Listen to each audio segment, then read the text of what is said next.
Anybody still hanging outside, or can we start? Yeah,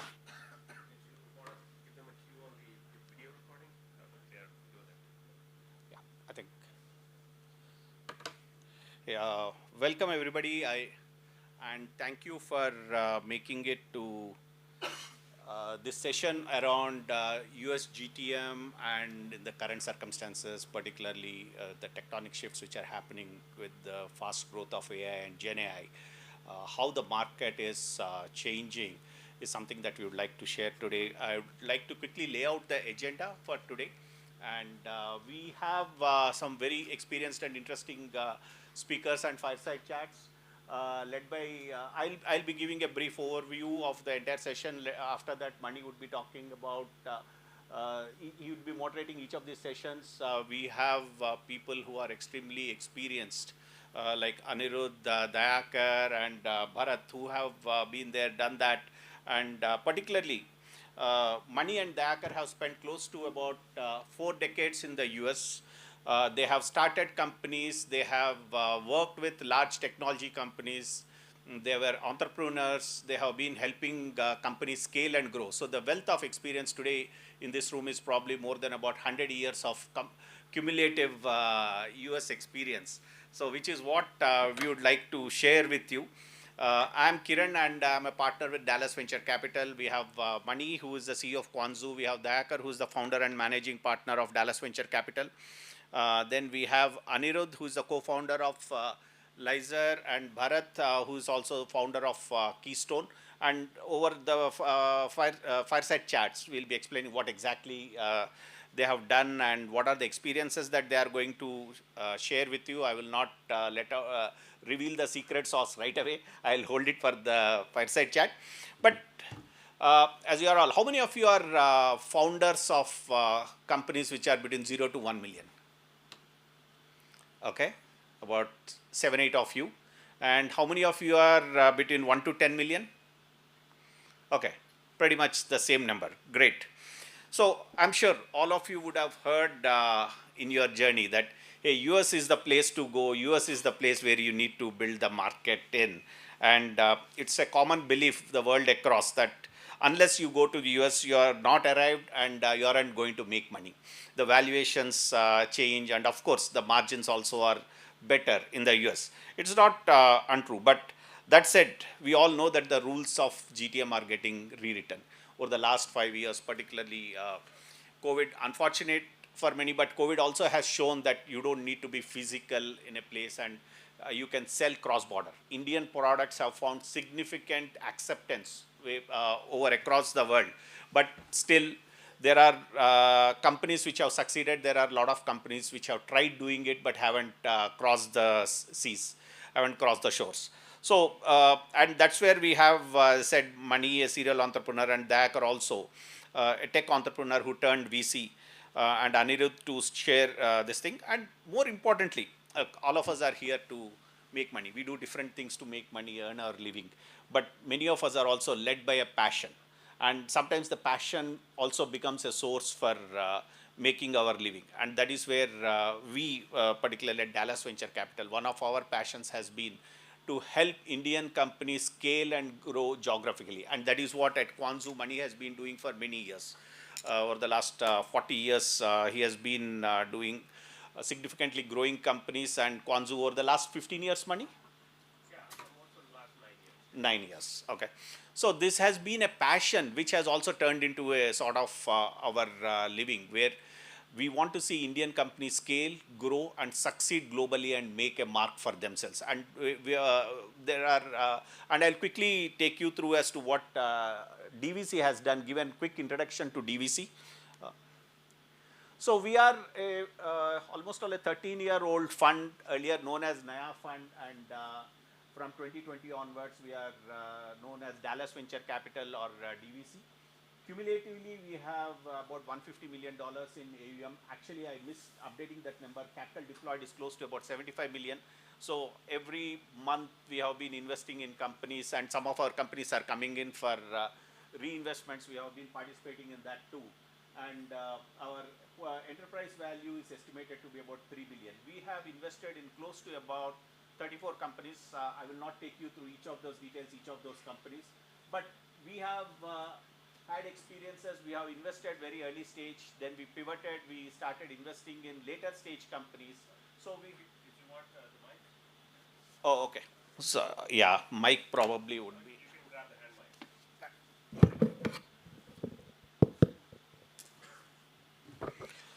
So we have pivoted. We have worked with companies which are raising Series A about $1 million to $2 million, and then we also work with companies which are in $5 to $15 million range. So we have entered some of these companies at $3 million, and particularly one of the companies which stands out is Core.ai. When we invested, it was about $3 million. Today it is doing close to about $250 million, and we have been through with them with a significant part of the journey. And their learnings are something that we have also observed. So each of our companies has a story to tell, and we have invested in close to 35 companies across India, US, Israel, Canada, Britain. So we have companies across, and that's the experience that Dakar would be sharing with some of that with you today. Now, in terms of our investment thesis, DVC is just a little shameless plug, but here you are, and we would want you to know that we are there for you.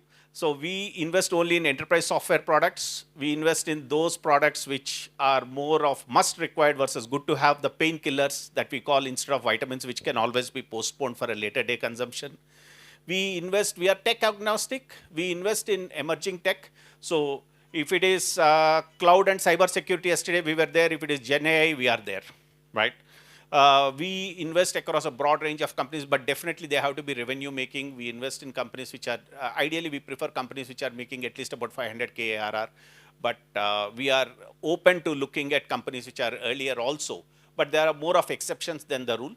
So most of our companies that we have invested fall within this bracket. And typically we have a check size of anywhere between 2 million to 5 million. And definitely one of the things that we really look forward and we really look to and evaluate when we are investing is, hey, is there something that we can really help this company with? Or is it just a pure financial play? If it's a pure financial play, we are not so excited about compared to a company where we can really also fulfill our passion of helping this company see grow across the world. So that is something that we ideally look for, and typically one of our evaluation parameters also, while we are evaluating a company, we introduce them to one or two companies, potential customers, to check if our understanding of the product and the pain point is right, to see if we can really help this company, and obviously also to check if it's really a vitamin or a painkiller, right? There are a lot of times when we help the company with a customer, but we ended up not investing for various reasons. But still, we are happy that the company could acquire a customer. And so broadly, these are the areas. If you see the middle orange area, those are the areas where we invest. And on the right, you would see our portfolio companies. So we also segregate and look at companies in terms of their buyer persona. So typically, we segregate companies into companies which sell to the IT buyer, which is the CISO, CTO, and we segregate the company into the which sell to the operational technology buyers or the OT buyers, which are the CMO, CFO. And we have companies across both the segments. A little bit of a bias more towards the IT buyer, IT infrastructure, primarily because we know we have a lot of connects and network within US over the last 40 years. A lot of Indians who have gone there have grown up into decision-making positions, and we can at least open the doors and help our portfolio companies, and that is the reason why we actually have a little bit of a bias, but otherwise a great company with meeting all the previous parameters. We are happy to look at them. And of course, we have a very structured engagement process through the entire investment period. Typically, we plan to stay invested for about 48 months to 60 months.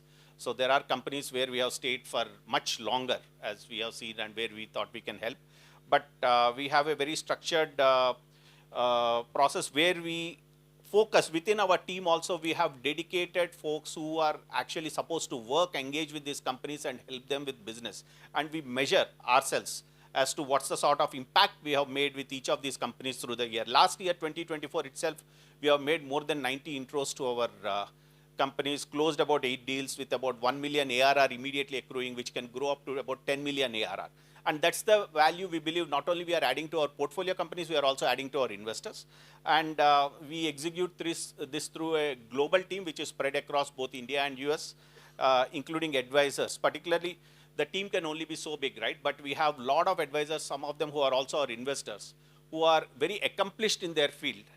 And they help and they advise and they groom each of these companies to be successful globally. And we also benefit from the ecosystem partnerships. And particularly when these companies go on to raise their next round of funds. Just in India, we have more than 75 VCP partnerships. And if you go across the globe, about 150 odd VCs and PEs are friends with us. We share deals. Some of them, they send their deals to us. We send our deals to them. So we have a very healthy, friendly relationship. And that helps our entire portfolio companies and our ecosystem. So this is how we operate. With that little introduction about DVC, I would like to invite Mani, the CEO of Kwanzoo, to introduce the forum, and also would like to call on Anirudh Narayan, the Chief Growth Officer for Lizer, and share their experiences. Welcome, Mani. Thanks, Kiran. Thanks, guys. Thank you all for joining us today. My name is Mani Iyer, as Kiran mentioned. Run a company called Kwanzoo. We are based in the San Francisco Bay Area, headquartered, but we obviously have an India team. So we broadly work in the B2B marketing and sales tech space. That's a quick introduction on me, and let me turn it over to Anirudh. Yeah. And we'll then kick off the fireside chat. But yeah. Yeah. Awesome. Listen, first of all, Mani, thank you for having me. Glad all of you could show up. I know Bangalore traffic can be crazy, but hope we have some really nice conversations. Kind of broken it down into what we have done at Lizer. Hopefully that will be helpful. What does pre, post AI GTM look like? And then I think moving forward, I have it. Oh, you got the clicker. Yeah. Awesome. So cool. So we'll get started. And then I guess from a question standpoint, how you want to do it? Absolutely. So if you want to hand that off to me. Yeah. Let me bring up the, essentially before we get to this slide, let me, sorry, I just kept going back forward, didn't I? It's all good. Yeah. Let me first tell you guys, I know it's 7 o'clock. Let me tell you broadly what we've got mapped out. So we'll have a conversation with Anirudh first on some very interesting stuff that Lizer and Anirudh and his team are doing. That'll be for about 20, 25 minutes. But we'll, it's a Q&A format. I'll be trying to ask the question that you guys probably have. So my job is exactly to make it interesting, insightful, that you guys walk away with some useful information, right? Something you can put to use. From there, we're going to have Dayakar, one of our co-host sponsors, come and talk about DVC's portfolio companies, GTM, how are they approaching it, what are they doing, what's working, what's not. Hopefully we learn from all of their experiences and learnings. And then the segment that follows will be with Bharat, similarly structured. So roughly we're looking at about an hour and 10 minutes. So 7, so let's plan for wrapping up. That's our goal, about 8:05, 8:10. Want to leave enough time for you guys to talk to each other, and also leave enough time for you to have, hopefully, a nice dinner that our sponsors have kindly put together for us. So that's it, top level, and then I guess we can sit down now and get rolling. So I'm going to move this a little bit so we can refer back to the slides as needed and kick off the conversation. So the way I think, Ani, you and I planned it was we said, let's talk about GTM as it has been, right? Right. Kind of GTM, call it not a whole lot of AI happening, right, within the organization. And then we can look at GTM in the context of smaller companies, SaaS startups, SMB. We can look at GTM as it's been going on in the mid-market and into the enterprise. And maybe we can even talk about a little bit of the background, back context, what the typical stack looks like, et cetera, et cetera. So I think you've kind of summed it up a little bit, but how do you look at GTM before AI versus what do you see happening with AI? Right. Yeah. Right. So I think there's a lot of stuff that I put here is more like a tabulation. We're seeing as an evolution, not just internally at Lizer, but also outside. So first, Ani, for folks who don't know, do you want to talk a little bit about Lizer? Who are you guys? What do you guys do? For sure. Yeah. Yes. I just jumped the gun there. But yes, so Lizer actually comes from the word data analyzer. We were initially a data analyst product, and then we pivoted into like an agent framework. Think of it as like enterprise workflow automation using agents at the core of it. I think what we are seeing in the market right now is a lot of workflow automations happening in marketing, in sales, in customer support, in HR. And then there are a lot of agent builders already. Obviously, the big dogs out there are building agent builders. So we are now thinking of with a focus on BFSI primarily. We're a team of 40. We're based out of New York, 1% SF, Boston, so 5 in the US and 35 here. Our GTM team is, I would say, surprisingly very skewed towards marketing. I would say out of 40, almost 10 folks are in marketing, which I think I'm seeing a lot of AI startups when I speak to. It's very heavy on dev, and rightfully so. But they're investing in marketing a little late. And I think what's happening now with AI startups is so much noise, low friction for you to like kind of enter the market and start competing. So I feel like it's important that you double down on GTM. And I think the way our marketing teams are also structured is like we have 1 or 2 people dedicated for each channel. So I think that's hopefully working for us. But yeah, I think that's primarily about Lizer. We have a platform where we have a lot of these pre-built super agents for sales, like we call them like Jason and Scott's of the world. So imagine you want to customize emails. Let's say upload emails. It does research about the prospect, sends out customized emails and books meetings. So that's one kind of agent that we have. Then we also have a lot of these single task agents. Like you just want to do, let's say, lead filtering. Right? So you just want to do, let's say, hey, take this content, convert it into multiple formats. Right? So you have a lot of these single agents. And I think what we're seeing in the market right now is there is still an element of services. I think one of the mental models, maybe I'll talk about it later also, is like we have is like an A plus A dash equal to 1, where you decide what's the combination of human plus AI that you want to put in the mix. And depending on whether, is it like a 70% AI and 30% human? And you want to be, like, for example, with sales, obviously the last mile you want to be human, right? With marketing, I think a lot of the first mile stuff can be done by AI. So I think people shouldn't like just throw AI into the mix and be like, hey, I want to get more out of it, and then forget the human element. Sorry, I'm digressing a little bit, but I think there's one piece of, like we've started using this tool called HeyGen and create content at scale. I think one of my colleagues also here will talk about it, where voice is trained on 11 labs. My avatar, let's say, is trained using HeyGen, and then every time some news comes out, we automatically put in the tool and then creates content for LinkedIn and YouTube. A lot of people who are not in the mix don't realize that, oh my God, it's AI created. But some people come back and say, hey, you know what, I think it's diluting the brand. So let's take a little bit of a, right, I do want to talk a little bit about the pre-AI, because I know you've summed it up here, because you said that the world as it is today, which by the way is the real world for many companies, we are a little bit caught in this AI in some ways, the hype cycle here, because we are the entrepreneurs, we're the guys trying to build product. But you got to have that sense of reality and perspective of what the current marketing GTM setup looks like in the typical customer out there, right? Especially for those of you who are trying to build tech for GTM.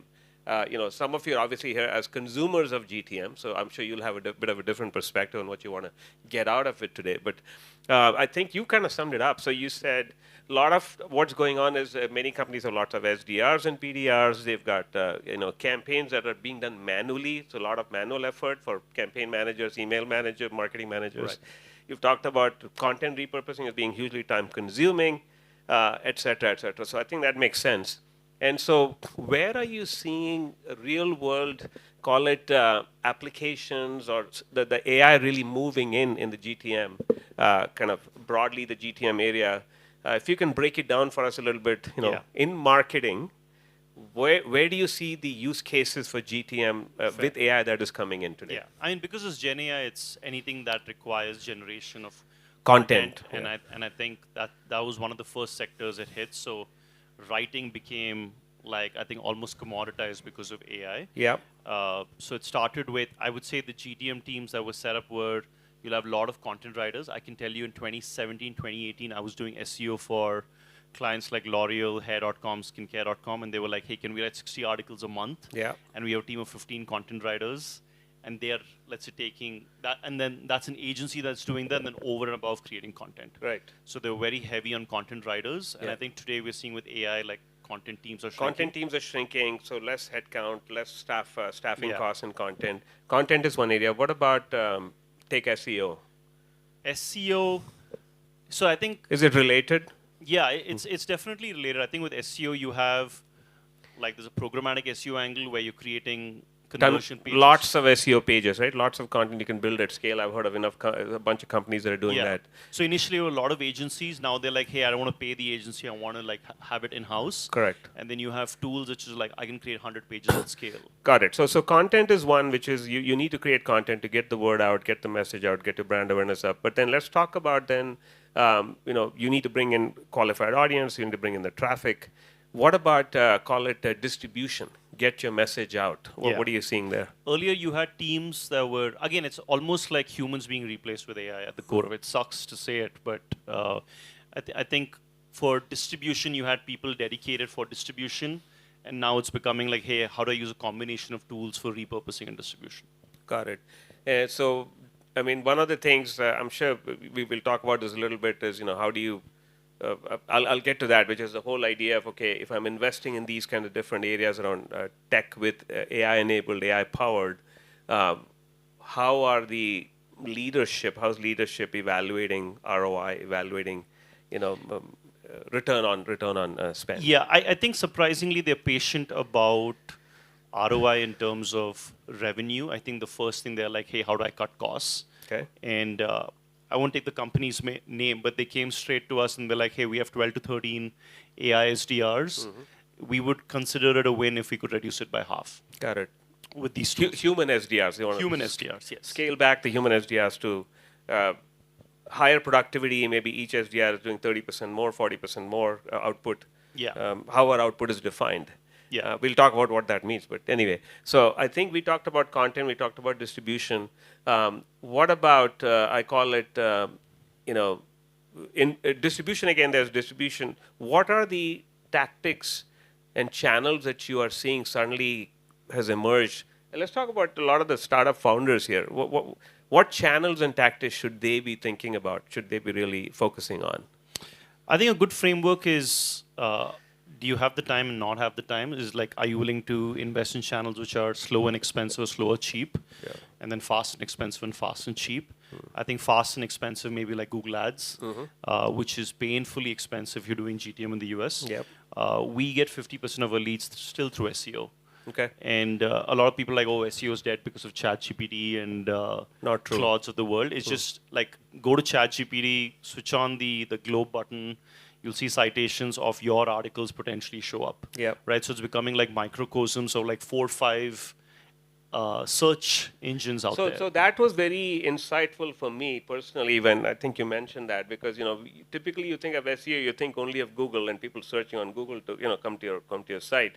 But I think what you mentioned was now people are searching in Perplexity, they're searching in ChatGPT, they're searching in different AI, call it search engines in a sense, and they're again back to your website. So that's pretty cool. Yeah, and I think personal brand is something that you should invest in. Yep. And I think if it's AI led, so be it. Like when I say AI led, like there are players like sorry, go ahead. No, I was going to say, as you said, founder-led content. So all of you who are founders here, I mean, that's probably something you'll want to dedicate your time to, right? Spend a couple of hours, every other day, have a goal, like every week, put out X number of posts, Y number of things that are, I mean, not me too, but insightful. Yeah, and it's becoming harder to stand out. So you have to be like, either go super deep with your research when you're putting content out, or you go super feeling and you make it about you and your personal brand in some sense. Right. But I think the way we use LinkedIn is, let's say Shiva, who started Lizer, he puts some stuff out. We're constantly boosting his post. We're boosting my post. So so that's becoming for the ICP. Yeah. So a lot of the individual agents that we have, that let's say we have a customer support agent that will go to most head of CS folks. Right. SDR later will go to, let's say, CROs and the VP of sales. Yeah. Are you seeing any changes in the typical tech stack pre-AI versus with AI? I mean, so we've obviously talked about the content as one area. We can look at distribution through LinkedIn and so on, which certainly people are doing. There's some some of that coming in. Yeah. Are there any other areas that you're seeing Yeah. dramatic change in the pre-AI versus the post-AI world? I think there's always been data available in pre-AI. I think post-AI it's becoming about that data being delivered to you and then creating insights. I think we met because of your product, and then we are using it at Lizer to get insights for the studio users. Yep. But I think today, sorry, can you hear me? Yeah. Today you're able to. Okay, so let's talk about the stack a little bit, right? So let's take for an AI SDR. So you had, let's say, Apollo and Zoom Info for like emails. Let's say you had email deliverability, let's say like an instantly. Yep. And then from there, let's say the content you're able to send out integrates with Gmail, and then you have Calendly or a cal.com. And then you have conversations. So let's say that was pre-AI, which is maybe even like 4 or 5 years old, not even like 10 years old. Yeah. Pre-AI, I would think not less of the Instantlies of the world who are relatively young, but more, people are familiar with SalesLoft and Outreach and those typical sales cadence tools. And then on the marketing side, you have your Eloquas and Marketos and HubSpots and Pardouts and so on. So that whole stack is kind of seems to be evolving and changing a little bit. Yeah. So Actually, it might be interesting. I mean, we spoke about this before. It'll be cool to hear from you on, because you brought a lot of insights around pre-AI. Yeah. Because you work with larger companies as well. What's the stack been like in that scenario? Yeah, no, I think it's a little more slower moving, if you will, in the mid-market and the larger enterprise. They're being a little more cautious, a little more careful, right, in terms of what they bring in and where they plug it in. But content seems to be the lower hanging fruit, certainly in the larger enterprise, mid-market. And then on the SDR, BDR side, we're seeing more around just personalizing the messaging that goes out from the SDR, BDR. So you have tools like Regi.ai and some others that are penetrating the mid-market. Yeah. Right. So, all right. So let's keep going. So this is kind of the top level you've got in terms of pre-AI with AI. I think next we were going to talk about was your own GTM at Lizer. So I figured it'll be interesting for a bunch of you folks here because you guys have seen some good success in the last 12 months with your own GTM. Just talk about your own GTM, what's worked, what's not worked. How have you seen the kind of scale or some success, if you will, in some of your own GTM? Because I think at least one of your AI agent products really took off. I mean, so I'm sure people are curious about what you did for to sure. make it happen. So go for ahead. Sure. I think for starters, you got to believe that you can do GTM from India for the US, and I think you got to have high standards. And I think some of the things, I'll tell you things that worked and things which we did that kind of caused burnout in some sense. But I think a lot of it's timing. We launched the AI SDR product in March and April of last year when Jason Lemkin put out a tweet saying, it'll be really cool if like AI-led sales was out there and then you could automate the entire outbound process. So within 2 weeks, we launched the AI SDR version, which was Jason. And what we did is we launched it like a thunderclap. And I think that works for us. I'm happy to share like a template, but it's the way to think about a thunderclap is like 10 channels for like, you launch it like a movie. Like in that 3-week period, you blast the hell out of it, right? So imagine everyone in the company is posting, you've activated influencers, you've activated performance, we did product hunt, we did affiliate, we did partners, like you just go all out. And I think also be on marketplaces, and that kind of, I would say, wave gave us a trickle-down effect, which we continue doing as like the slow and expensive or the slow or cheap after the long tail of that.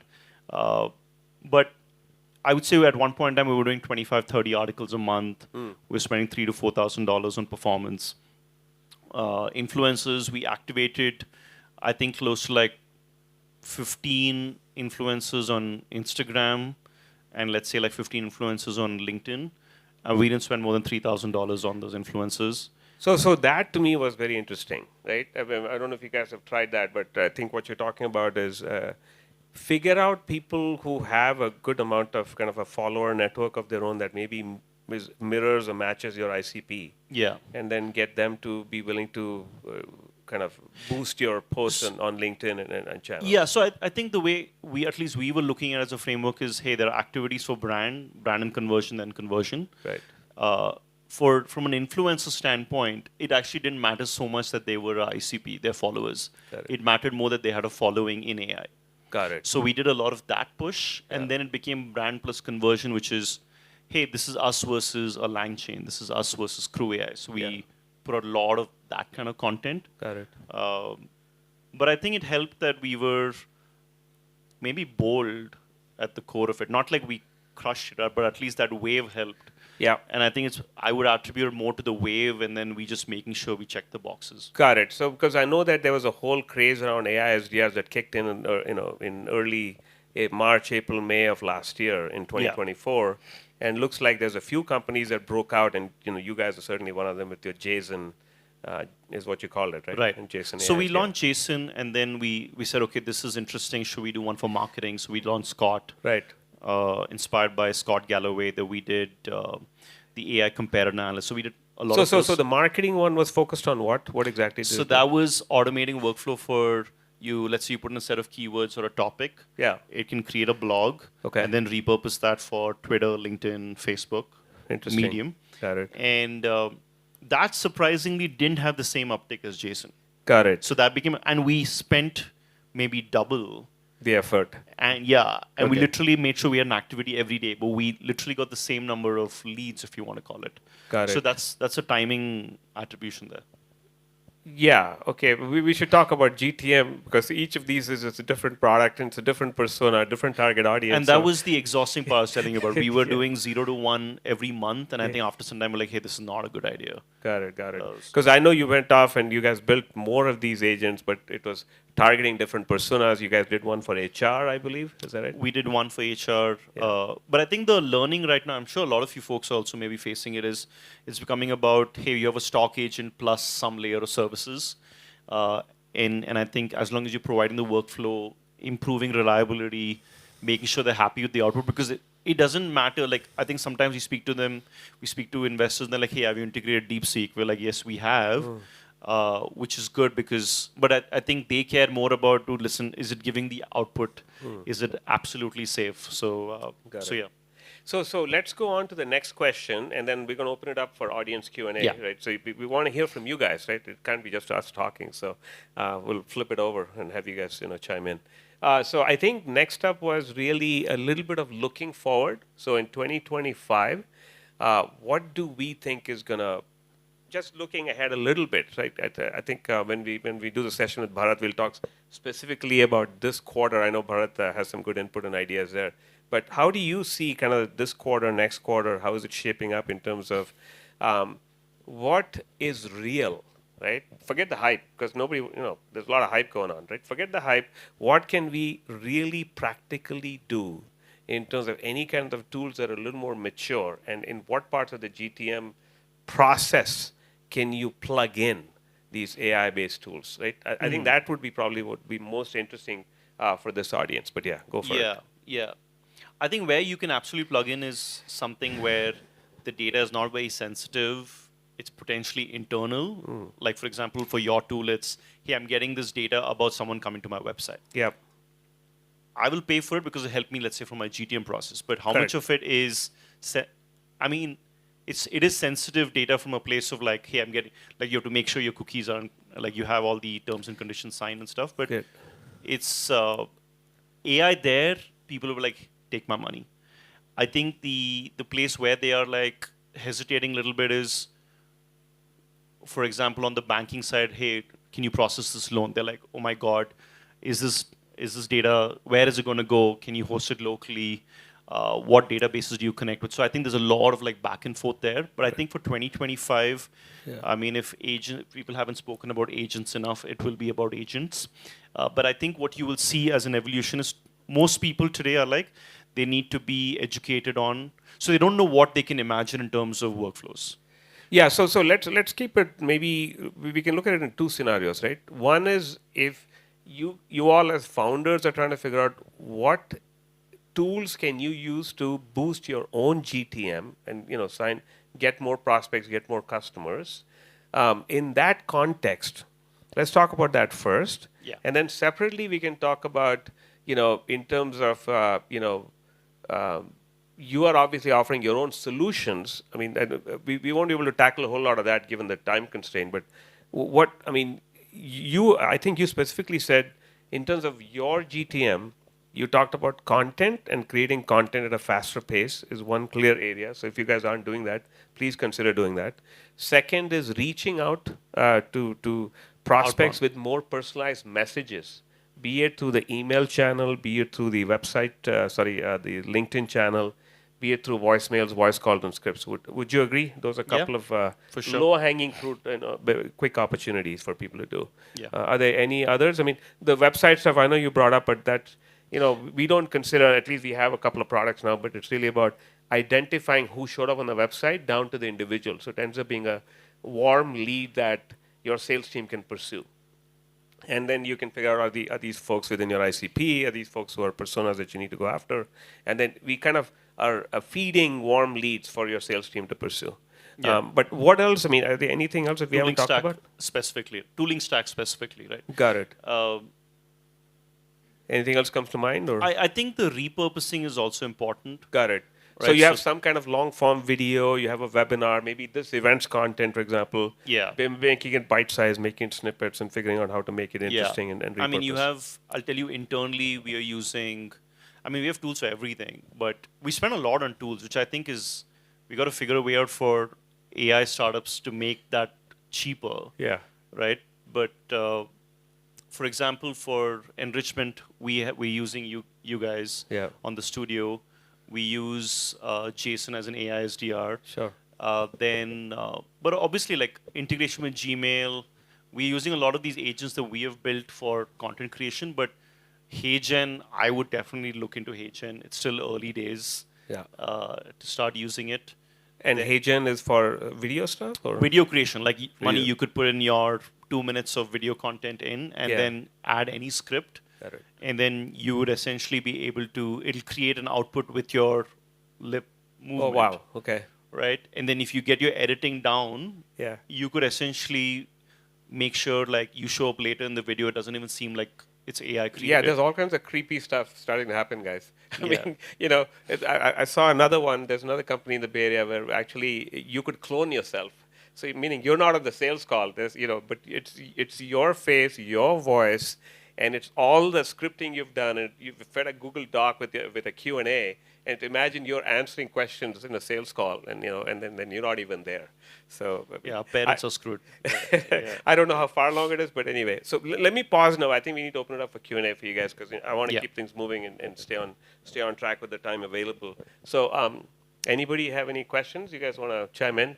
All right, buddy, go for it. Please introduce yourself, company, and then go ahead. Yeah.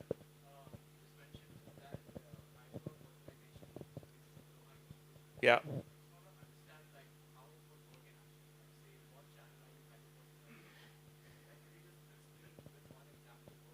Yeah. Good question. So the question, by the way, just to repeat, was how would you do hyper personalization today, and what channels can you do it in? So if you don't mind, I'll actually, this is a good one actually, Bharat, who's going to come next in his session. We can try to tackle that in more detail then. So if you don't mind, let me take another question. We'll come back to yours. Yeah, go ahead. Oh, there. So I'm Surendra from Hockey.a. Question is to Anirudh. So you mentioned you are using Instagram for your B2B marketing, right? Is it organic or paid? And also, how do you make sure that you target the relevant people? Like I'm sure like LinkedIn, Twitter or X are obvious choices, but Instagram sounds little new. How has it been your experience? We use that specifically for JSON. Moving forward, we have primarily, because now we're moving towards the platform, it's becoming more a developer community. But at that point in time, it felt like, I think it was a good deal. There were like 10 influencers that we worked with. They were like, for $1,500, we'll push this out. One person picked it up. We got 3,000 likes. We were like, okay, this is cool. Can we double down on that? We have actually very little following on Instagram. So it wasn't like a natural, like, hey, let's go after it. But I think it's worth experimenting for all of you. Like, I think we have gone wide and then we've said, hey, maybe these are one or two things that we should do. Partnerships, I think right now are truly working. So I think that's something you should. So one thing before we wrap your segment, I would love to understand, because I think it's going to help all these founders here, is LinkedIn, right? I mean, and founder-led content on LinkedIn is one of the key channels.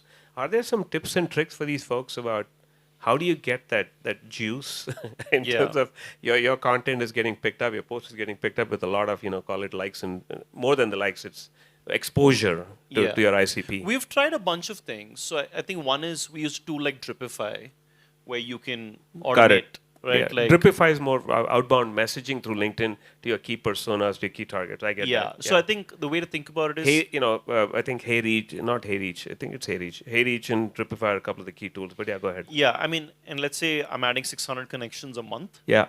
I'm not asking for anything. I'm just putting out content, hoping that it'll fall month 3, month 4. Got it. And then they see you in their feed, and then something happens. Yeah. Got it. But that's slow and it takes time. But I think in terms of tips and tricks, But the other trick is, as you said, is I believe within a time window, if you have a lot of people kind of commenting, liking, posting, retweeting, and there's some tricks about you don't put links into your own post and all that. There's some things to learn there. I mean, always have an image, put videos out, right? Like don't write long paragraphs. Everybody knows it's like ChatGPT generated.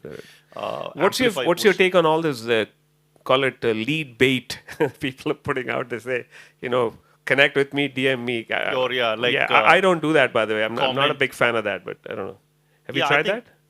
I mean, I sometimes want to comment and say no, or like I want to shit on them for sure. But yeah. But I think it works. I think sometimes it comes down to like how much you want to play the game. Got it. Also. Okay. So there you go, guys. You just heard from Ani, and we didn't get a whole lot into agents, but I'm sure you'll get to catch up with him, and he can tell you a lot more about AI agents, which is one of the key things that's going to happen this year. Right? I'm sure you guys are betting on it big time. We're trying to. Thank you, and let's switch over to our next segment. Thanks, Ani. Thank you. Let me invite Dayakar up on stage to talk about Dallas Ventures and their take on GTM.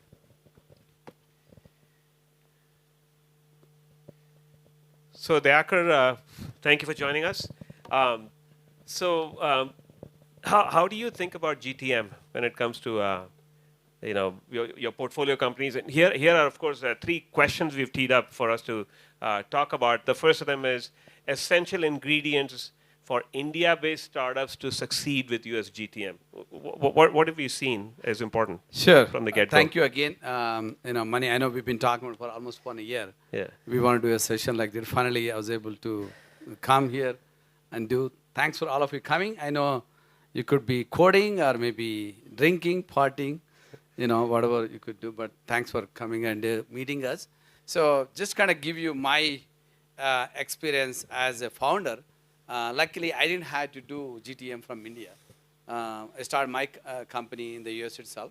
I had a team here, mainly building the product, but I never had this problem. You guys have this excellent problem, building a product here, you're building a company from here. Now you're planning to sell in the US. The one thing I would say, number one thing is understanding the US market. The culture is different, especially, most of the US, companies, executives, what I kind of call influencers or buyers, they do want to give opportunity for startups. That's one thing. And if they really do give opportunity, if they buy the product, they do pay you. Okay, that's one thing for sure, right? So, but how do you reach them? How do you convince them? Because most of they're saying if you hire IBM, you don't get fired, right? So it's very hard for them to take a startup product because they don't know you're going to be there or not. That's the biggest problem, right? So it's always really, I would say, you start with really some kind of partnerships with all these hyperscaler platforms, right? If you look at Microsoft, AWS, Google, they're all giving free. I'm not trying to promote all those guys. I don't have any stock in them, but they all give, as free, computing time for you, right? So you can partner from here. They all really, work with you. And in that way, you are there in their marketplace, right? The good thing is the Microsoft, every one of them, I used to be at Microsoft, so they have this evangelist.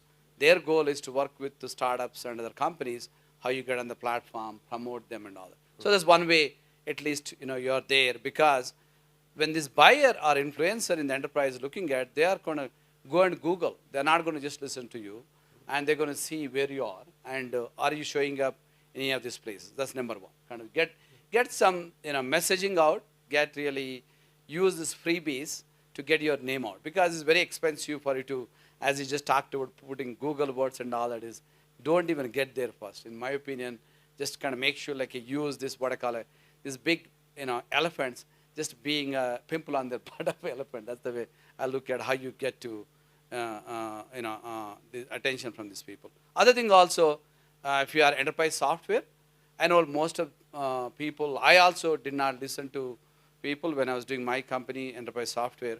Try to start talking to some of these, kind of like a Gartner and all that. I know you think like a Gartner, hey, they're not going to listen to me, I'm a startup. They do listen to you. Actually, they learn from you. They try to create these, like a cool, founders or cool companies, magic quadrants and all that by listening to you, right? So I can tell you one of our portfolio company, a company called Code.ai, what Kiran talked about. I was telling the founder, like, hey, make sure like you talk to Gartner. He said, no, I don't want to waste my time. But finally he talked to them. I can tell you right now, this company, when we invested $1.2 million revenue, now they are in the leader in the 3 magic quadrants. It made a huge difference for them when you get into large enterprise. One thing, the boss will ask, are they in the magic quadrant? They're not, like, then are they at least really in the, what are the cool vendor, right? So make sure like really use these influencers, you can call, within the enterprise. They get paid, by the way, right? I hope nobody works for Gartner here, but enterprises pay them to make sure like listen from them, right? So they want to get this advice from. So that's other. The other thing really, I'll say like if you are a startup, make sure one of the founders moves to the US or at least spends the time and tell them you're here. That's one thing, within the enterprise, that influencer or buyer of the software, they want to make sure they can call you 24/7. You should give your phone number, mobile number, get the US number, make sure, and also, if it's try to learn some of the US culture. One of the main things I tell people, make sure like you watch a lot of football. So in that way, you can start understanding, like when you go for lunch or dinner, spend some time with them. So I think like some of them are really, good thing about, my generation, we did not have this kind of support. But to people who starting companies, like people like Mani, there's so much support is available in the US, right? And other thing also, I'll tell you, I'm not trying to, promote our venture fund and all that, but they also they go and look at your website, they look at the pitch book and other places. They have all the data, I'm telling you. Whenever you go there, they go and try to get, hey, how much money they raised. Who did they raise from? So that's one thing also. Make sure like you get, at least really one US or cross-border investor too. So that, I think I would say like some key things, really. But one thing I can tell you, it's very expensive. The US market, don't underestimate, like, right, to hire a salesperson cost you, just a good salesperson cost you 350K, right? So make sure like you're ready, you have enough money.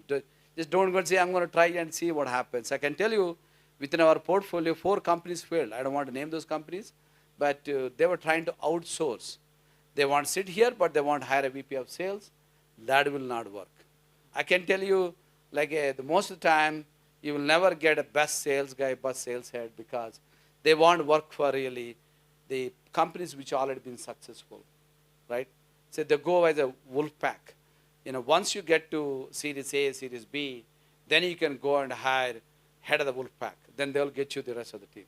So that's where I kind of would say like your, by experience. I can say like 1 or 2 companies been very successful because one of my portfolio company CEO, goes on every sales call. He tells his salespeople, until I get to $10 to $15 ARR, I want to run every sales call. So that, I think you learn a lot from this customer. Then you can give that feedback, to your product team, right? Otherwise, your sales guys always give you excuses, saying like, hey, this is not working, that's not working. So here, that's what I did for my own company. I would recommend for, especially for Indian founders, it's very, very critical. because amount of dollars available for you, in the beginning, very little. So make sure like you don't really put that money hiring a 300,000 sales guy. Got it. Okay, I think you covered, I think some of the most probably important critical points, right, for founders to think about. And excellent tools available right now.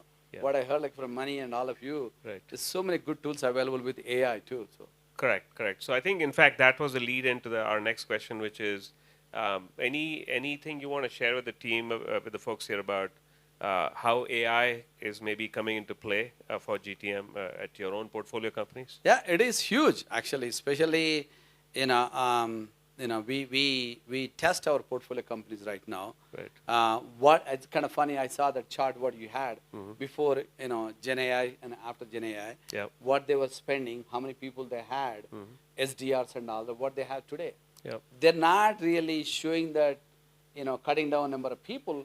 I'm not saying like they're going to cut down everybody, but they're not cutting down people on the SDRs and also customer support, right? Because we have one of our own portfolio company does a lot on the customer support, Core.ai. So why are you not using it, right? So you should be able to cut down so many 30 to 40% of calls using a lot of these agents available right now. Right? So that's the one thing on sales side of it, marketing side of it, customer support. We are seeing cutting down a lot of cost. That's one area because our own portfolio company, I just told you, Core.ai, when we invested, it was kind of new. I'm pretty sure now, agentic AI also is going to be like that. When we invested 2018, the whole conversation AI just starting. But now it has become essential pretty much in every company. I can tell you like this, say public news, Citibank pretty much cut down 30% of their calls going to agents using Core.ai. Okay. Awesome. So that's where you are with the AI and Yes. AI utilization adoption, right, among your portfolio companies. Now, let's talk about your investment strategy around AI, Gen AI, and your sense of how AI stands in terms of adoption Sure. within the enterprise, because I know you're pursuing a lot of enterprise software companies. Yeah. Exactly. So Mani, I'm happy to tell you, like it's interesting. We've been investing in AI from 2012. One of the portfolio company, I don't know if you guys saw the logo here or not, based here in Bengaluru, a company called Hyperwatch. They are one of the early deep learning technology company. They became pretty much leader right now in KYC and doing very well, right? Sure. Then that was 2012 vintage fund. Then 2018, I kind of call it Core.ai, more a conversation AI. Yep. But now we saw how, I don't know how many of you seen or not, but we have written a lot of white papers also in the especially Gen AI, observability and cyber security and all that. So we decided, as a enterprise software investor, when AI started coming, Gen AI, one thing we did within our portfolio, the companies we invested, how they're going to be disrupted with AI. I can tell you openly, as an investor, one of the company called Lucy.ai is a basically enterprise search. They were doing very well, and after we invested, they almost tripled the revenue. But we noticed, man, this is going to be very difficult, competing with the Microsoft Copilots. Microsoft coming with a Copilot for everything. It's going to be very difficult. So that's where, as an investor, we always look at practicality. We're able to sit down with the founders and say, what should we do? And we were able to get one or two large customers like Walmart and CBRE. By the way, Walmart also posted about Lucy. And we were able to get an exit for that company with a large buyer, company called Capacity. So that's one thing you have to look at as investor. Is this company can grow by itself, or should be a part of other companies? So that's what we did. I just want to kind of give you not only really investing, but we noticed what is going to happen with the big companies where you are in a small company, what we should do, right? Then other thing also we did, basically investing more on the enterprise AI and tools. For example, we invested in a company in the ethical AI. It started by two Oxford guys, a company called Holistic.ai, doing very well. Then we also did on the AI observability company called Fiddler. So AI tools, as Kiran talked about, that's what we try to focus more on the horizontal side of it. Yeah. But then also we did some vertical AI. This company called Docket, they have built their own local models for giving you basically, AI bookkeeping. Right. So they're doing very well with, especially with the two vertical markets. One is hotels, other one is also with the CPS. Able to cut down amount of hours a bookkeeper takes. Right now they're able to almost do 80 to 85% of really reconciliation between POS system, their bank account, and also their QuickBooks and all that. Got it. So that's where we kind of seeing, and I think there's a great opportunity we're seeing right now, vertical AI and also some of this horizontal AI. As you know, in that space, you had to know the space and you had to help them. That's where really, as you saw, having this IT buyer side of it, Got it. VP of engineering, CTOs, CIOs, were able to actually get some deals done for them. So that's Okay. That's awesome. And so let me quickly see if any of the folks in the audience have any questions for Deyak, or this is your chance to have him dig deeper into any of the things you've heard. Anyone? Sure. Yeah, go for it. I'm Venkatesh. I recently built a LinkedIn content creation tool called Hyperly, and I had an exit, small exit. Good. Simple. Yeah, yeah. Exit and exit. exit. Yeah. So now I'm helping a couple of SaaS tech founders who are trying to enter into the US market with no familiarity, no SDR, or no business background, first of all, right? They're pretty smart. They're building, let's say, one of the platform, they're building a video content creation tool, right? And it is in the very early stages. Most of the tools are in the very early stages. Now, it's easy for us to crack the SMB market with LinkedIn and AI SDRs and all.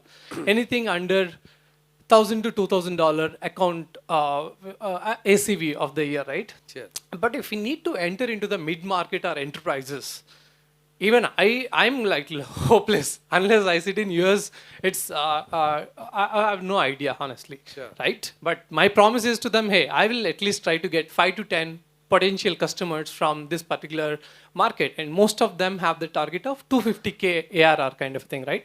Product is excellent. Founders are from pretty good institutions from India, and none of us, let's say, I was in US, but none of them are in US. And they cannot afford me also to be in US, right? So that is the challenge. Most of them are funded like 100K, 150K, not beyond that. So how do you actually crack this 5 to 10 initial deals, either in the mid-market or enterprises? Because you mentioned that you are in a you have an excellent problem. You sitting here and building it for global. How do you crack that market? Very, very interesting. One thing, I always compare, because when I raise money also, some of my investors from Israel, I compare Israel and India, right? It's interesting. Israel founders, they had to build a product and sell in the US. That's it. There's no market in Israel at all. The good thing for, when I was building we couldn't sell anything in India, be honest with you. I used to work for Microsoft and Motorola. We would sell our product to a lot of big telcos here, but nobody will pay us. So it was hard. But now, really, India also, especially for the SaaS side, people are buying it. So I think you should test it here. You don't need to jump right away. And whatever US enterprises are using, they are also using here, right? You look at could be mid-sized company, small company, every one of them want to automate. They want to look, really a professional company, right? So test here. For the US market, what you said, we have seen, I don't want to name a portfolio company, but one of our portfolio companies started here in Chennai, and they did a great job, more a PLG model, right? Got like $1,000, $2,000, dollar worth of really, with a good, content and everything. But then really, a lot of churn. Those companies really, a lot of churn and a lot of support you require. Unless really, you kind of perfected that model, like a Slack or something, is very hard to scale, right? There are very few companies have perfected this SMB side, then gone to mid-market, the enterprise. So our really, advice has been, yes, it takes long time to crack with the enterprises, And that's where you want to make sure, the good, as I said, like a good news is compared to my generation, your generation, you have somebody in the US, they're working at, could be Microsoft, it could be working at CBRE, somebody, right? If you can get in the door, right, then if you're solving a problem, they do buy. Like it's just, but you had to show up over there. And I can give you one company from Hyderabad. He came and asked me, he said, like, you need to spend time here. Even though his wife living in Hyderabad, he came and spent 6 months in Dallas in the Bay Area. Then he was able to get 3-4 customers. All you need 3-4 logos first. Once you get those logos, and then you can start really promoting, and they will also help. The most of the people, and that's a good thing about the US, I mean, I'm pretty sure here too, they want help as startup founders. They do want help, right? So I think, I don't know I answer your question or not, but really getting those 2-3, I can tell you, right now, for our own portfolio companies, I keep telling my team, I know you have a lot of connections, you can help. No, my connections are not, only whatever I had, but I continue to build it. You just talked about LinkedIn. I built so many connections. Some of it, they do respond because I'm a venture fund, but really build personal connections. I do call them on the weekend.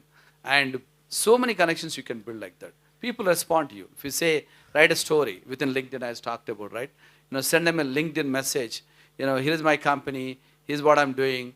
Can I get hold of you? Can I get you? Don't ask them to buy your software. Ask them, I want your advice. They want advice to you. So use, I did that one. Like with Walmart, I can tell you, you can go and look at my LinkedIn. His name is Ram Pillai. I didn't know him before. I connected on LinkedIn and I was able to build a relationship. He became a customer for 3-4 of our portfolio companies. Here also, I can tell you right now, CTO of PayPal, right? I connect on LinkedIn and send him a message. Hey, here is my portfolio company from Israel. They're trying to sell it to you. I know your team is talking to them, but they're not closing the deal. Okay? So, how can you help? So he took my call and helped them. So I think, LinkedIn is a great, great tool, I'm telling you. Yeah. I know, I love to learn from you guys. How can you amplify more? Yeah, so I think we'll hear a lot more about that, Dakar, with the next segment, Sure. I think. But Sure. thank you for this No, session. thank you. It was very, I think, hopefully you guys all found it very useful. But Thank thanks, you. Dakar. Yeah. So we'll keep things moving along. Thank you, guys. And I know lot for you to digest. If I can invite Bharat Srinivas up next, and we'll spend the next 20 minutes or so with Bharat, and then we'll wrap it up. Bharat, do you mind just grabbing that little water thingy? Yeah, thanks. So I know you heard from Anirudh, and that was a little bit from the Lizer perspective, which was a little bit more of a broader overview about GTM before, now, what's coming. And then you also heard from Dakar, which is more from a venture capital perspective in terms of how they look at AI for GTM. Now we're going to get down to, I don't want to say get down to the weeds, but we'll get a lot more real in terms of from what I call someone with a lot of experience actually building these things, implementing these things, actually making it happen, right? It's one thing to have ideas, one thing to have kind of a top-level vision of what you think you want to do, another thing to make it actually work. So, Bharat, thanks for joining us. We can grab a seat here and then we can get into it. Yeah, thanks, Mani, for making this happen. Absolutely. Yeah, so. Do you want to kick it off by talking about Keystone GTM and your personal background? And I know you're off on this journey with your company. Talk about your company first, please. Sure. So, I was an early employee at Factors, and what I did there was actually a lot of the early GTM where we were trying to get to the first 20, and then 30, and then 50, and then 100 customers. And then I moved on to be a PM there, and I thought I saw a lot of problems before new tools in AI GTM was coming up, like Clay that we hear about today, or BitScale from India, and we were sort of building those data pipelines out before those tools came, hacking together APIs, getting data from LinkedIn, pinging different databases, and we were trying to solve for those problems before, I would say, the last year or two, where a lot of products came up in that space and they're just doing it so much better, right?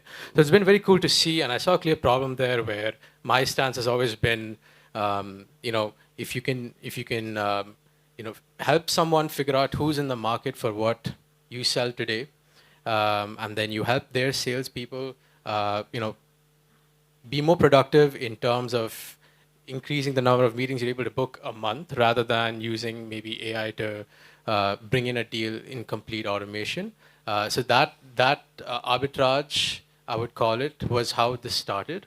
And today it's evolved into a few more components, like account research, like why would you talk to a company? How can you create a strategic business case for it? Who do you talk to within a large enterprise that you're trying to break into? So we're solving for all of those problems today. We build our own APIs. We're services first, but it's AI plus service, so that element in there. And we're working with our first 10, 12 customers. Got it. Lots to talk about, yeah. Okay, so why don't you, just so the folks understand what your experience base is, can you talk about, if not specific customers by name, at least the types of customers you're working with, clients you're working with, in terms of stage, how many are kind of in the 0 to 1 stage, 1 to 10, 10 plus, give us a sense, and then what industries they're doing their GTM into, that kind of thing. Got it. So I would say the real sweet spot here is, you're trying to sell to the States and you have at least one SDR or BDR or a seller, a full-time seller already on the team. Right. And there is enough budget to spend on some digital platforms. We're in a sweet spot where, we can use products and figure out who's in the market and enable that SDR to be much more productive than they are today. Got it. So that's the absolute sweet spot. Our customers are like Series A, Series B customers. Yep. In a couple of stages, maybe like we have one sort of outlier, a company that's doing 300 million in revenue, and so there's a 50-member BDR team. Got it. Now, how do you enable that team to see a direct productivity gain like today, not some sort of AI story about 10 years from now? Yeah. So there's a lot of that as well. So I think I would say the sweet spot would be, you have at least one seller in the team and you have some budget, so you're able to generate marketing intent from different channels, or maybe some companies are done this organically as well. Yeah. That's the And so one seller, and typically what's the mix? Have you gone up to 5, gone to 10? How many? Yeah, sellers? so between 1 and 10 would be 80% of people. 80% of your clients. Yeah. Okay, fair enough. So I'm trying to give you guys that perspective, who Bharat is and his team is working with, so you get, you'll have a better sense about when we get to the nuts and bolts of what they're doing, you'll get a better sense. And so when you say sellers, do you work with the SDRs and the sales development reps, or are you also working with the account executives, the guys who are actually trying to go close the deals? Is it both? So interestingly, I think the marketing head feels the weight of the problem, Right. and the conversations start there, and then it moves to the sales team. Yeah. That's where we would start off with a consultative approach to understand how do they do this today. How do they go about, we might even shadow a BDR to see how does that day look like. Yeah. And then, we already have some ideas before we get into the call, but then we're able to call out very clear efficiency gains. Yeah. Build that in them, build that in for them. Right. And yeah, and so then, we would sort of work with the seller over a span of weeks to see how that changes. Right. So for the folks in the audience who are kind of founders, GTM is vast, right? There's just so much terminology, so many different kind of frameworks, and you can probably go crazy trying to get your hands around all of this, right? There's no school you can go to learn this stuff, right? What anything you can suggest in terms of how they can learn and pick up on stuff and pick up the best ideas and tips? I mean, what are places to go to? What are the watering holes, if you will? Right. No, I think there's a lot happening on LinkedIn already. So I think someone brought up an anecdote about that comment on my post for a full playbook. Yeah. So the first few times you get that playbook, you're like, there's probably something to learn there. Yeah. But there's a lot of people sharing, influencers in the space. Like Eric was someone who got deep into the clay space before clay came out. Yeah. So he might be a big name out there. So yeah, I mean the other one other than LinkedIn, I was going to suggest is communities, right? There's a lot of communities that are forming different kinds of GTM communities, marketing leaders, operators, leaders communities. Not to pitch what we do, but then we do have a small USA GTM community, which is about 220 founders and GTM operators, leaders, some VCs. I know some folks in the group right here, audience, are also part of that community. And back in the Bay Area, I just want to mention that there's also some incredible founders online WhatsApp communities. If you're not in there, you'll want to think about it, join it. As a follow-on to, I think, one of the questions that was raised about how do you go crack that 100K ACV deals in the US, just consider building relationships with the founders who are based in the US, right? Because they'll be more amenable to talking to you guys and working with you guys and getting to know you guys. So that could be another avenue to build relationships and get introductions through them, right, to certain opportunities. But back to this, yeah. Let's start getting into the content for your session. So we're talking to Bharat Srinivas here, from Keystone GTM. So I think Bharat, one of the first things you wanted to touch on was how AI is impacting modern GTM. I think you have a bunch of topics here. Can you just elaborate on these real quick? What is research automation? yeah, sure thing, Mani. Yeah. So let's say there's like let's take 20 accounts that you want to crack in, like the next 20 accounts. Now you need to build a case into that account, how your product aligns with the perspectives of maybe the exec leaders in those 20 accounts or the champions that you want in those 20 accounts. So it's become very easy for anyone to do this themselves. And that's one of the things that we help with. We're able to. So this is like really deep account research. Yes, on yes. Key Yeah. enterprise accounts you're trying to get into. So an example, a good example would be, there was an account that I was working with that was a Series A funded company. They wanted to sell into enterprises that were specifically reducing tech infra costs. Got it. Now that's not a filter you can add into like an Apollo. That's not a filter in a database today, right? Yeah. But you can scrape that data, you can classify it. Yeah. You could go through 10K filing reports. Yeah. And you could build that model that sort of runs on repeat and deploy it, or you could choose to sell that as a deployed service, or it could be its own product. There's a lot to figure out there. But that company, the value for them is, hey, maybe my $4 million US sales team budget, those people are focusing on exactly the top 100 enterprise accounts that are trying to optimize tech infra costs. Got it.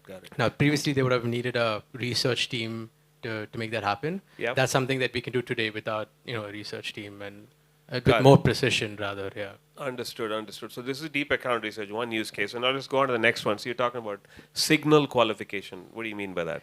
Got it. Yeah. So there's a lot of buying intent tools in the space. If you sell B2B, you have personal level like Kwanzoo. Factors gives you LinkedIn, G2. Who's looking into your product category as they're entering a buying cycle. You have visitor visits. You have job hiring signals. You can look into the job post and figure out what tech stack or what deeper problems that account has. But the reality is it's very easy to buy a product that can serve you these signals. Yep. And you can't treat each signal with the same weightage, right? Like someone who's hiring for a role it's not the same weight, and you can't just sort of push that as a notification saying go and sell to them, because that gets very noisy, and that actually I would say it reduces productivity gains for like people in sales teams. So the real work here is in figuring out how to use this mass of signals that you have and rank ordering, prioritizing different signals, and figuring out, okay, how do I build my rank ordered set of accounts to go after, set of buyers or prospects to go after, and that's some of the, call it magic you guys put into for some of your I mean, customers. a lot of it is common sense. Yeah. Like how can we, bring, so there is a mass of signals, like, we agree on that. Yeah. But then we could really just take the old school approach of, hey, there are accounts that are aware they have a problem. Yeah. And they don't know where to go yet, or maybe now they've started researching.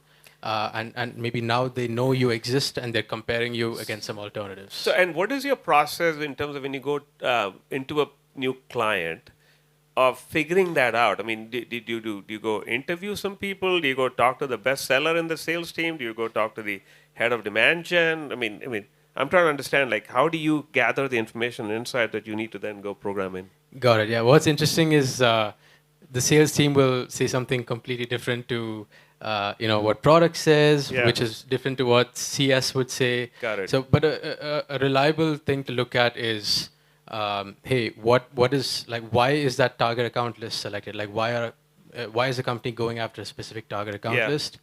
And then you can just talk to sales and understand like anecdotal, Yeah. what they're seeing works. Yeah, I mean, do you see this much? Because I sometimes feel like a lot of companies, they gloss over the criticality of that first step of even defining your ICP and that target accounts and prospects and contacts properly. Is that fair? Yeah, that's very fair. Like, like 5 years ago, it was companies in the US with, maybe Revenue range of 10 revenue to range. 5. Yeah, that was set. Apollo gives you an export, it's free, that's your account list. Yeah. And today we can say something like, the SDR manager manages a team of, between 5 and 15 people. There you go. And they have a specific problem, and the exec, the founder or the exec member in that team, has a particular view of that world. Okay. And so we can actually start with a massive list of accounts and narrow into the top 50. Right. And you build your sort of dream 250 or dream 100 account list. Got it. That can be done like in a week's time. That's not a big effort today. Yeah. And I would say that's like an immediate way, but people. So, can so do that. I want to call this out because this is probably one of the things you guys may not be maybe putting. I'm saying this is worth the effort. You can double down in this area and it actually pay off big time, right? In terms of you're actually pursuing the exact right targets. Have a thesis for what your ICP is, your initial set of customers are, and then go make sure you're talking to the right 50, right 100, right 200, rather than batching and blasting and trying to get a hold of a whole lot of, many more people. I think next time you talk about as personalized content, agents, ideation, I know we in the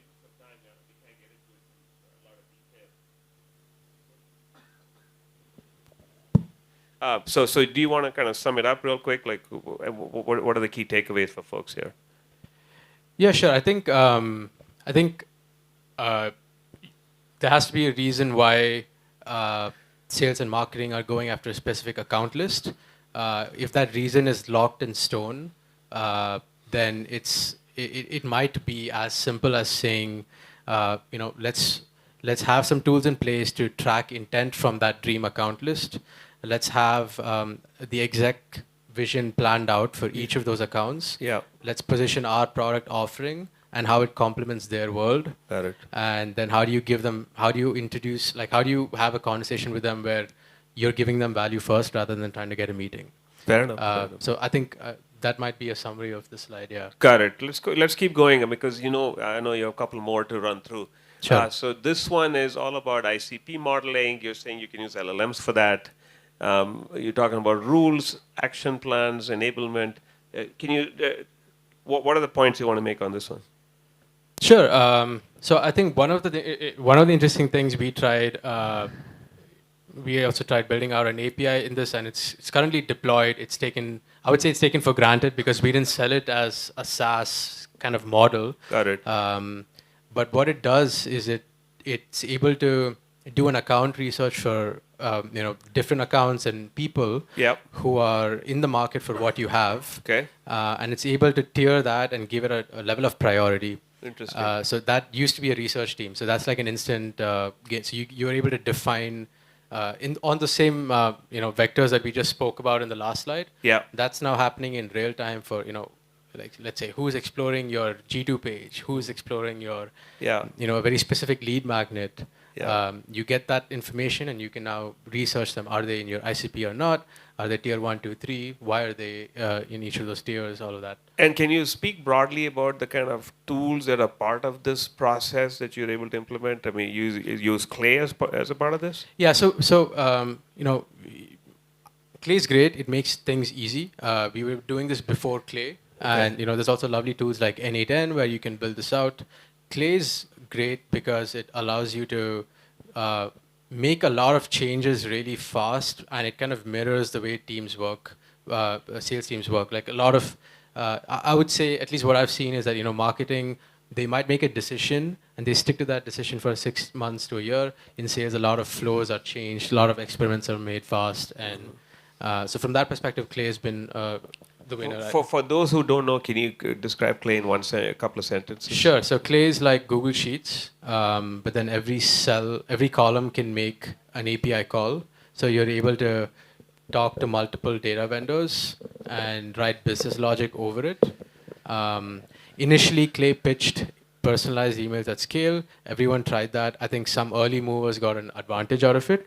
Right now, I would also love to hear about Anirudh's thoughts there, but I think right now, the AI email is not working as much in terms of outcomes. It seems to be more of a strategic touch point, and then you're following that up with the call, and that call is winning more. So yeah, that's at least what I'm seeing right now, and that seems to be working repeatably. So got it. In the interest of time, I'm going to keep moving. Then let's go to kind of your wrap-up slide here. So here you're talking about operationalizing GTM, doing outbound. You're talking about Play and Smart Lead, AI email to scale, how to demonstrate ROI. Let's talk about that. Like when you work with these clients, what are they looking for? I mean, and how do you manage expectations? Yeah, that's so. I think I would say that a mature team versus someone who might be new to the automation space. So someone who's new to the automation space is like, can I just put in $400 into Clay and get like 5 meetings? 5 meetings. Yeah, that's why they come in, and then and then you have to do a reset. You have to I've learned to help them see that the better way to do this is do A plus B plus C, and then that equals like maybe 10 times of. So meeting is obviously a tough metric for young companies. Their brand is not that well known. Nobody's going to really want to meet, right? The person you want to meet, they really don't want to meet you until they're ready to buy. So how are you dealing with that? And what do you want to tell the founders here again in terms of, call it, their expectation setting as they start working with these kind of tools in terms of GTM and outbound motion? And yeah, talk about some real numbers. Like what should they expect? You send out X number of emails. What can they expect? Yeah, so if you're doing this personally, like if you're writing the emails out, you'd probably have a better success rate today. If you have, if you buy 50 domains and you warm them all up and then you have a campaign going out on repeat, you'll probably have 0.5% positive reply rate if you're asking for a meeting, if you're asking for a direct meeting. But if you have like a lead magnet or something you want to give to them in exchange. So for instance, one thing you could do is you could run that same campaign to the same list, and then you could just throw in something there like, instead of the meeting, you could say, hey, what if we just researched you versus your competitors and showed you what they're doing different to you? You'll end up getting like 40 replies, and you realize you can't fulfill that request, but at least you got like 40 conversations. So that was just a crude example, but this offer that you give them, it could be adjacent to your core service. So if you're selling like cross-border payments, then you might think of something that you can offer them that's adjacent, that's repeatably something you could fulfill for them at scale. And then you could maybe use an agent platform to fulfill that offer. It's just an introduction offer to your service that you're doing for free. And hopefully that you don't have someone on payroll for that. So that would be a very easy thing to do today to set up. The tools to set that up are available.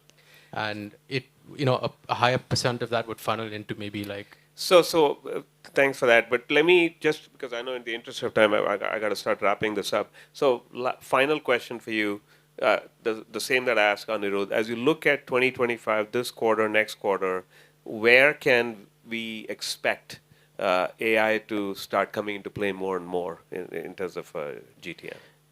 Sure, I'll stick to what I'm seeing and I'm doing as well. I think teams used to have a large research unit. Yeah.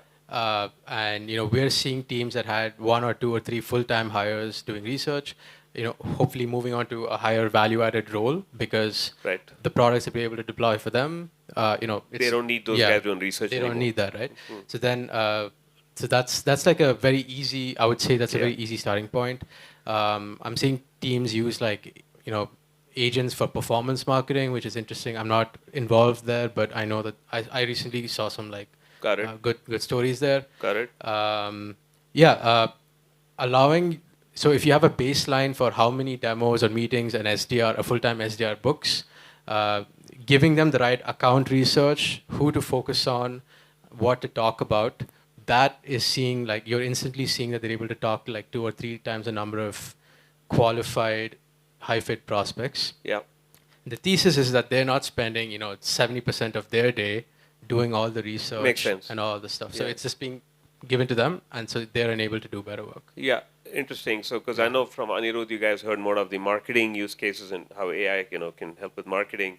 You've been thinking and working a lot more on the sales side. So thank you for that, Bharat. And guys, in the interest of time, let me propose it. Maybe we can take one question. If you have one question for Bharat, and then we'll wrap it up. Anybody? Yeah, go ahead. Hi, my name is Raj. I'm the CEO and co-founder of AI agent platform called Kogo. What I want to ask is how can you capture data about high intent buyers for your service? Because at the end of the day, you may send out a lot of stuff into the ether, but if the intent is not there, you can't sell, right? So how do you become more efficient in capturing leads that are high intent or already have an intent to buy the service that you want to sell? Sure. So we would start off by working together to draw a line. Okay, now if someone is searching for a broad keyword, that's not enough to qualify them as high intent. I think we can agree on that. Taking the same approach, if you were in a market where bottom of funnel competitor search was an ad click on like a paid channel, I think that is we're beginning to talk more about like someone who wants a product and they're comparing a competitor versus you. So that might be one way to look at it, right? Another way is if you're listed on review platforms, look when someone is looking at an alternative there or has spent significant time there, that would be another amount. The thing that there's some obvious answers like pricing page visit and lead magnet visit, but it can get a bit tricky because sometimes people just window shop and that's not really a qualified high intent. So I think what it would come down to is we would define a set of those signals, and then you could create segments. Like a product like factors. Right? So you can create a segment saying anytime anyone enters that segment of having fulfilled those rules, you can now effectively say with some level of confidence that this is sales ready. Now, there we would have to be careful as to not trying to just push a lot of volume. Like how can we define that and keep that as a very closed space? We can also look at number of people from an account that did this activity. A stronger signal might be multiple people within that account doing that activity. If you had a person level tool like a Kwanzoo, then you can even see that, hey, this was like a particular, someone from the buying committee. Buying group, a more senior person came in, that's a bigger single, stronger. So the reality is that if there's any amount of traffic that we're working with, there's bound to be like, we have tools that we can say that there's 300 accounts that you could talk to, and that's a lot. So now that needs to be narrowed down to the tightest fit of say 10 or 20, and then who to talk to within those accounts. So all of that can be extracted and sort of served to people who are doing the job. So So then with that, guys, I'm going to put up the final kind of a thank you slide, and I wanted to thank you all for coming today. And before we get out of the room and then get some dinner networking done, I hope you don't mind. I would like to invite our speakers up on stage, and we'll do a quick photo, and we'll do like a selfie with all of you guys, if that's okay with you. Yeah? All right, let's do it. Come on, guys. Dayakar, you want to join us? And Kiran? And maybe we can have one of you guys take a quick photo, if you don't mind.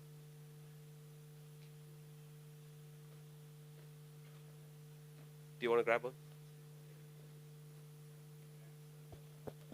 And then we'll do one with you guys.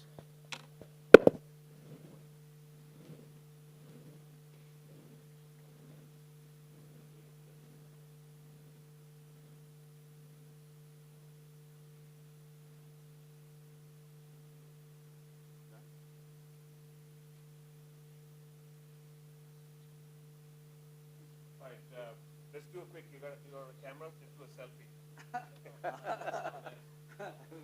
I think he's the man. Don't blame me. Thanks, everyone.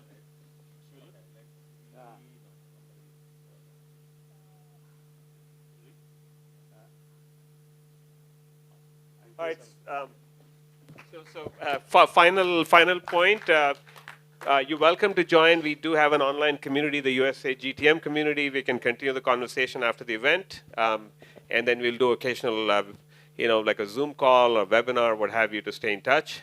And always happy to help you guys. I'm back in the Bay Area next week, so please stay in touch. Thanks for coming today, and we'll go for dinner now. Thank you.